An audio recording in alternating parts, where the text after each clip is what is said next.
धतूरा और उसमें लगने वाला एक पुष्प। आस्था चैनल पर आप लोग देख रहे होंगे धतूरे के फूल का दर्शन।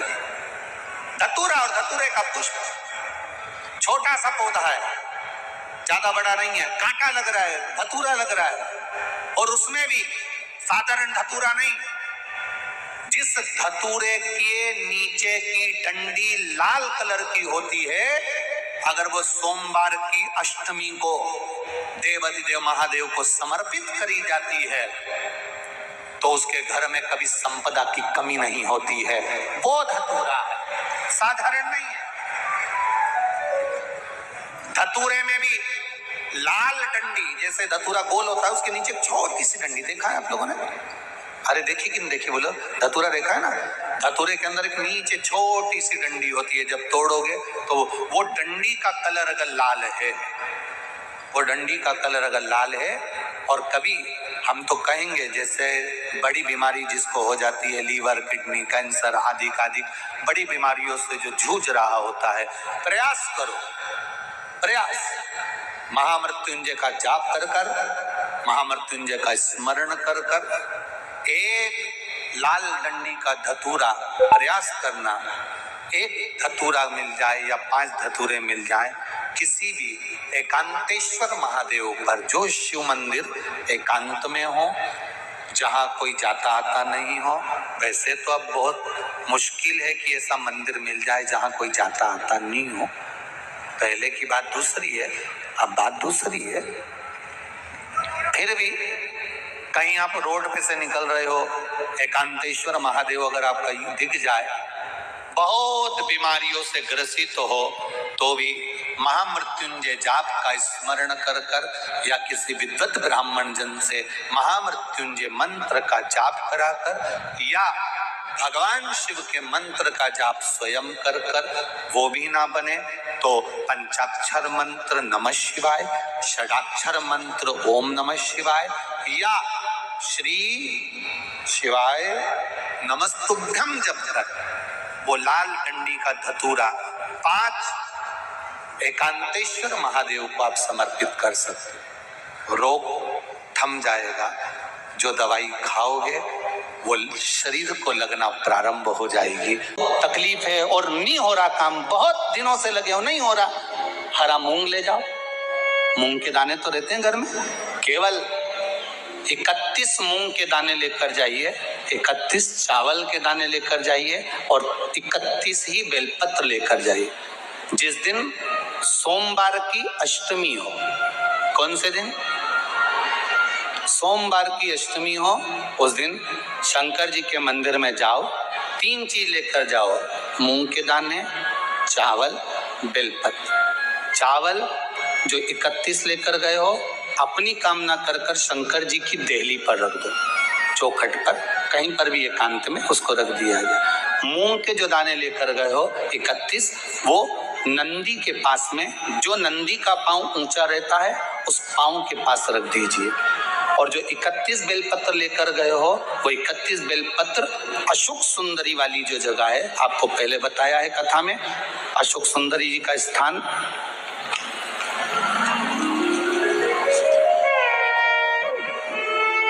ये शिवलिंग, ये जलाधारी जहां से पानी बहता है, उसके बीच में एक मोटी सी लाइन होती है, जो शंकर भगवान की छोटी लड़की अशोक सुंदरी का स्थान है। शिव जी के 13 बच्चे हैं, 13 बच्चे में सबसे छोटी लड़की अशोक सुंदरी यहीं पर विराजमान होती है, जहां से पानी नीचे गिरता है। प्रत्येक शिवलिंग के सामने एक मोटी सी लाइन होगी, उस मोटी सी जो लाइन है अशोक सुंदरी, वहां पर जो 31 बेलपत्र लेकर गए हो, अपनी कामना कर कर पीला चंदन, लाल चंदन लगाकर उस पर समर्पित करते जा। उसकी डंडी जहां से पानी बहता है उस ओर होना चाहिए। आप निवेदन कर कर देखो, एक सोमवार की अष्टमी पर कर कर देखना, दूसरी सोमवार की अष्टमी आएगी, अपने आप आपका काम हो गया होगा। बाबा से निवेदन तो करो, क्यों भटक रहे? भोला सब दुख काटो, शिव शंकर जपो तेरी माला, भोले बाबा जपूं तेरे वाला, भोला सब दुख काटो, ओ भोला सब दुख काटो। आप उससे निवेदन करेंगे, प्राप्त होगा। शिव तत्व में जो सुख है वो सुख कहीं नहीं।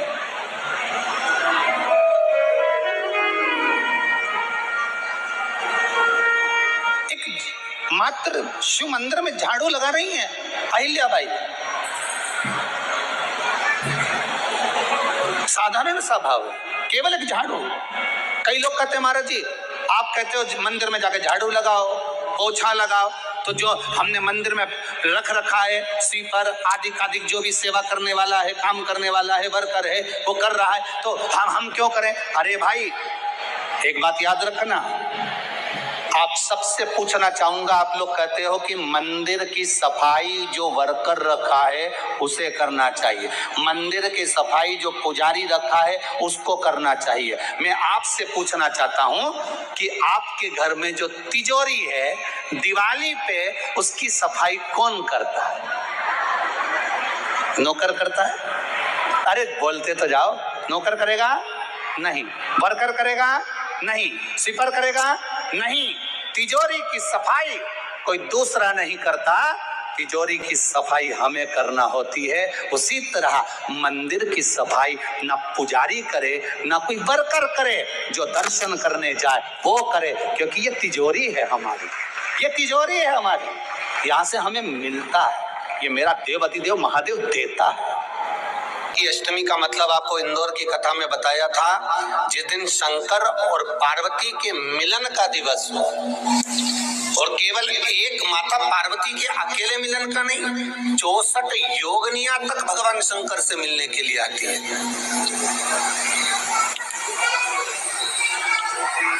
64 योगनियां।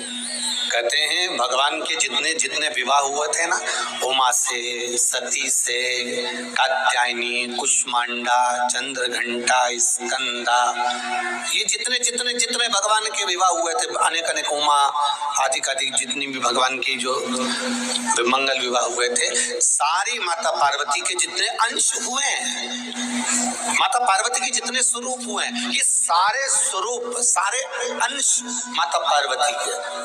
ये सोमवार की अष्टमी के दिन भगवान शंकर के मंदिर में आकर शिव जी के सम्मुख में बैठकर उस जलाधारी के नजदीक में, जहाँ शंकर जी का शिवलिंग होता है, उस जलाधारी के पास में उस दिन केवल पार्वती जी का हस्त कमल नहीं होता, स्वयं माँ जगत जननी अपने कामन रूप में 64 योगनियां और शक्तियां सारी की सारी आकर पात्र में जो रात्रि भर जल रखा हो मिट्टी के पात्र में, अगर आपके पास में घड़ा हो, हंडा हो, नी हो, तो दिया हो, दीपक हो, कुल्लड़ हो, कोई भी तुम्हारे पास में जो मिट्टी का पात्र उसमें जल भरना, वो जल बैसाख के महीने की किसी भी सोमवार के दिन या किसी प्रदोष के दिन या बैसाख महीने के शिवरात्रि के दिन वो मिट्टी के पात्र का जल अपने घर के प्रत्येक व्यक्ति का स्पर्श कराकर उस मिट्टी के पात्र के जल को तांबे के पात्र में डाल लीजिए और घर के प्रत्येक व्यक्ति का स्पर्श करा लीजिए और शंकर भगवान पर कुंदकेश्वर महादेव के नाम से समर्पित करिए। कभी जीवन में पीछे पलट कर देखने की जरूरत नहीं पड़ेगी, आप जाकर जल चढ़ाएंगे। आप भी बना लो एक नियम कि बैसाख महीने की शिवरात्रि मुझे भी शंकर भगवान को अपने दिल की बात कहते हुए, अपने मन की बात कहते हुए, रोग मुक्ति के लिए, कार्य सिद्धि के लिए, धन वैभव संपदा के लिए, समृद्धि के लिए मुझे भी जल चढ़ा, मैं भी जल समर्पित। एक लोटा पानी शिव जी को, उसमें बेलपत्र डालने के बाद हेड में उस जल को या कोई मिट्टी का सकोरा हो, बर्तन हो, घड़ा हो, कलश हो, उसमें भरा हुआ रखा हो, वो तांबे के पात्र में डाल लो, उसको ले जाकर चढ़ा दो। और एक और चीज का ध्यान रखना,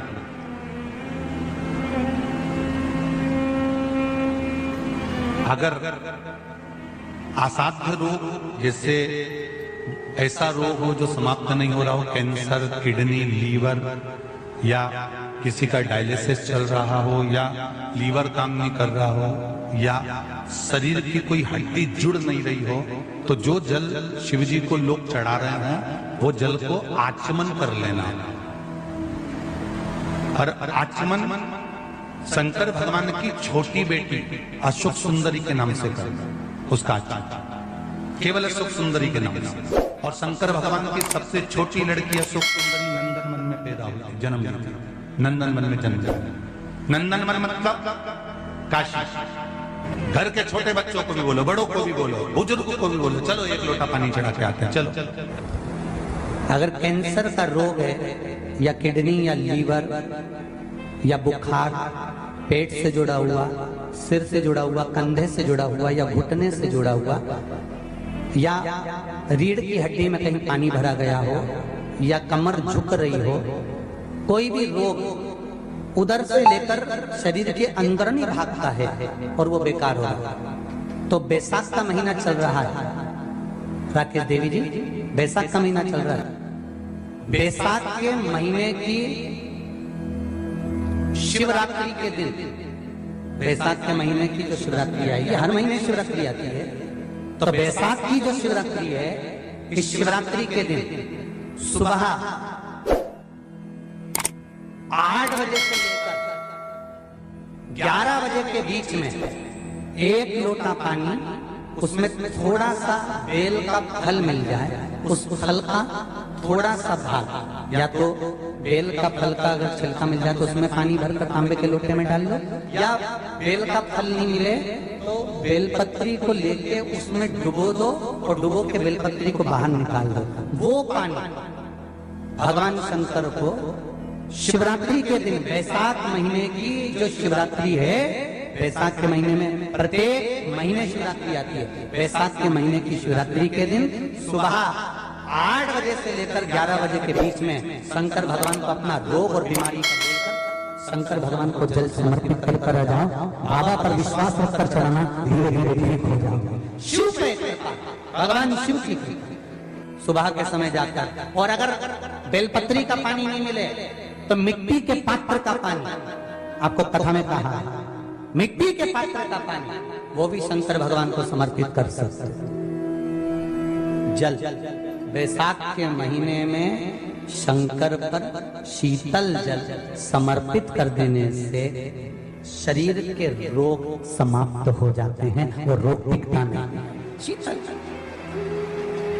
और अगर शीतल जल का दर्शन करना हो तो कभी महाकालेश्वर अभियान, कभी आप लोग लाइव दर्शन करते हो महाकाल के, तो महाकाल के दर्शन करेंगे तो बैसाख महीने में 5-5 घड़े मिट्टी के महाकाल राजा के ऊपर बांध दिए जाते हैं जल चढ़ाने के लिए। कभी आप लोग चकलेश्वर महादेव जाए, मथुरा वृंदावन में गिराजी की परिक्रमा, चकलेश्वर महादेव पे 5-5 मिट्टी के घड़े शिव जी के ऊपर बांध दिए जाते हैं। कभी काशी जाएं तो वहां पर मिट्टी का घड़ा शिव जी के ऊपर रख दिया जाता है। क्यों? क्योंकि वो मिट्टी के पात्र का जल जब बैसाख के महीने में शिव पर गिरता है तो जो उस जल को समर्पित करता है वो रोग से मुक्त हो जाता है, बड़ी बीमारी में घिरता नहीं। जयंत ब्राह्मण के मुख से श्रवण कर लिया था कि बैसाख महीने में अगर शिवरात्रि पड़े और उस शिवरात्रि पर 1 कलश का पात्र, लोटा तांबे का या मिट्टी में रखा हुआ जल पात्र में लेकर 1 बेलपत्र का छोटा सा भाग उसमें छुआया हुआ, और फिर निवेदन कर रहा हूं अगर बेलपत्र उस दिन नहीं मिले तो पात्र लेकर चले जाना मंदिर में। मंदिर में शंकर जी पे तो बेलपत्र चढ़ी होगी ना, अरे बोलो तो जरा, चढ़ी होगी ना। उसी बेलपत्र को धोकर फिर जल के पात्र में उसको छुआकर फिर शंकर भगवान को भाव से, दिल से जो चाहते हो, धन वैभव संपदा सत्ता या रोग से मुक्ति, चाहे उधर से जुड़ी हो। हाँ, एक चीज का ध्यान करना, अगर संपदा के लिए, विवाह के लिए या विद्या के लिए या अन्य चीजों के लिए आप शिव जी को जल चढ़ा रहे हो तो उसके जल को उठाकर नहीं लाना है। और अगर रोग के लिए जल चढ़ा रहे हो कि मुझे ये तकलीफ है, घर में ये बीमारी चल रही है या रोग चल रहा है, या किडनी का या लीवर का या कैंसर का या ब्लड प्रेशर का, तो जो जल तुमने समर्पित करा उसको लेकर आकर आचमन भी करना। कौन से दिन? जम के बोलो जरा। शिवरात्रि शंकर कह रहे हैं, माँ उमा से, माँ पार्वती से मेरा महेश कह रहा है, मेरा बाबा भोलेनाथ, मेरा बाबा विश्वनाथ, मेरा त्रिकालदर्शी कैलाशी अविनाशी कह रहा है कि हे पार्वती,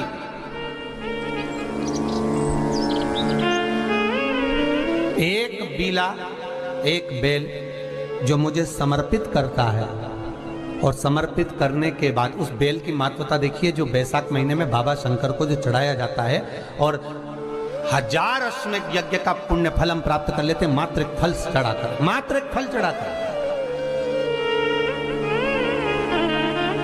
हे पार्वती, संसार का मनुष्य जब मुझे वो बेलपत्र समर्पित कर, वो बेल का फल समर्पित करता है, पार्वती वो फल जो मुझे चढ़ता है, फिर मैं भले नर्मदा के जल से निकला हुआ कंकर शंकर क्यों ना हूं, फिर चाहे मैं गंगा के जल से निकला हुआ कंकर शंकर क्यों ना हूं, चाहे फिर मैं यमुना के जल से निकला हुआ कंकर शंकर क्यों ना हूं, चाहे मैं सरयू के जल से निकला हुआ कंकर शंकर क्यों ना हूं, चाहे मंदाकिनी के जल से निकला हुआ कंकर शंकर क्यों ना हूं, हे पार्वती, फिर जो भी शिवलिंग पर वो बेल समर्पित होता है, वो बेल उठाकर जीव अपने कार्य में ले सकता है। ये माँ उमा से कह रहे हैं। तो उस बेल की महत्वता जानेंगे। अब अपन उस बेल को जानने के लिए वापिस स्कंद पुराण में चले, तो स्कंद पुराण में लिखा हुआ है कि जो बेल बैसाख के महीने में शंकर को चढ़ाया जाता है, वो बेल का फल उठाकर रख लिया जाता है। बैसाख के महीने में उस चढ़े हुए, बाकी के आपको बेल का फल खाना हो तो बात दूसरी, पर चढ़ा हुआ जो बेल का फल है वो पूरा बैसाख नहीं खाना। बैसाख के बाद में अगला जो महीना आए, उस महीने के अंदर उस फल के अंदर का गुर्दा निकालकर उसको सुखा लीजिए, और सुखाकर जिस व्यक्ति को पथरी की बीमारी हो और जिस व्यक्ति को पेट में बहुत भोजन पचता ही नहीं है, पूरा शरीर पाचन क्रिया बेकार हो गई, उस व्यक्ति को केवल 7 दिन तक शंकर पर चढ़ा हुआ वो बेलपत्र प्रदान कर दीजिए। पथरी भी बाहर और पाचन क्रिया भी ठीक, जिंदगी भर तकलीफ नहीं। उस बैसाख में उस फल की इतनी महत्वता बाबा भोलेनाथ स्कंद पुराण, लिंग पुराण, नर्मदा पुराण, पद्म पुराण के अंतर्गत, शिव महापुराण के अंतर्गत वर्णन कर, उसकी महत्वता है। वो बेल का फल साधारण नहीं हो सकता। अब मंदार का जो पुष्प होता है, आंकड़े का जो फूल होता है, एक सफेद कलर का भी होता है और एक गुलाबी कलर का भी होता है। देखा है आप लोगों ने? बोलो, जम के बोलो, देखा है ना? गुलाबी कलर का जो पुष्प होता है, वो आप मंदार का, आंकड़े का जो गुलाबी कलर का पुष्प होता है, आप टीवी पे देख रहे होंगे, एक सफेद देख रहे होंगे, एक मंदार का गुलाबी फूल, नीला कलर का फूल देख रहे होंगे। जो नीला कलर का जो पुष्प होता है, गुलाबी कलर का जो आंकड़े का फूल होता है, प्रयास करना, जब किसी विषम परिस्थिति में फंस गए, विषम परिस्थिति, जब आपको लग रहा है कि मुझे बहुत भय लग रहा है, कुछ बुरा होने वाला है, आपको लग रहा है आज मेरी उल्टी आंख बहुत फड़क रही है, कुछ गड़बड़ होने वाला है, आपको लग रहा है मेरी सीधी आंख फड़क रही, कुछ गड़बड़ होने वाला है, तब केवल वो नीला जो गुलाबी पुष्प है मंदार का, उसको कहीं से लाकर शिवालय में अशोक सुंदरी वाली जगह पर स्पर्श कर कर शिवलिंग पर आप चढ़ा दीजिए। आपकी विषम परिस्थिति कैसी भी होगी, वो रास्ता बनाकर बाहर निकल जाएगी, आपको फंसना नहीं, परेशान नहीं। मंदार आंकड़ा, सफेद आंकड़े का पुष्प भी भगवान